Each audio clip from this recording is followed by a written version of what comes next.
спасявате от нещо? Не вършете с полицайите. Какво спасявате, бе?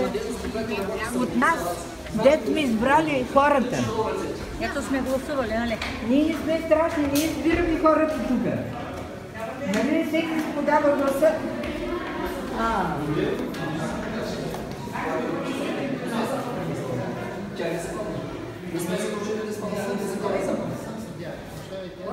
Ами добре, тогава не поставяте. Аз съм казвам, че Вижте какво сутринта чух по телевизията, обявяване тук на събиране пред общината във връзка с палежа. По телевизията е обявено. Господин Дълчев, как е да може това? ето Волинска пътя. А би могло да е, защото граждани не искат да имат. Това са своеволия. Колко има въпроси? Добре, че е на нежелито победа. Господине, слушаш сутринта по телевизията обявиха, че ще има протест. И за това съм тук.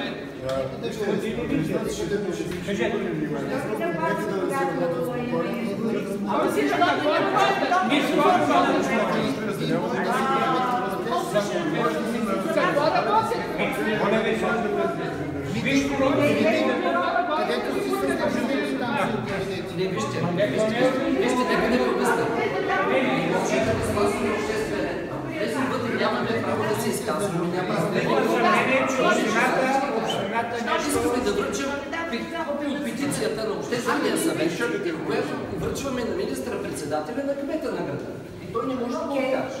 А нещо да се казва среща, аз Разбирам, че сме изпълнени, че това представлявате на съвет. Аз не им вярвам. Да, аз като чуя първа ръка, какво ще каже кмета? не само кмета и виждие там. И виждие там, зато и не дава да влезнат хората. Виждие вътре. Айде,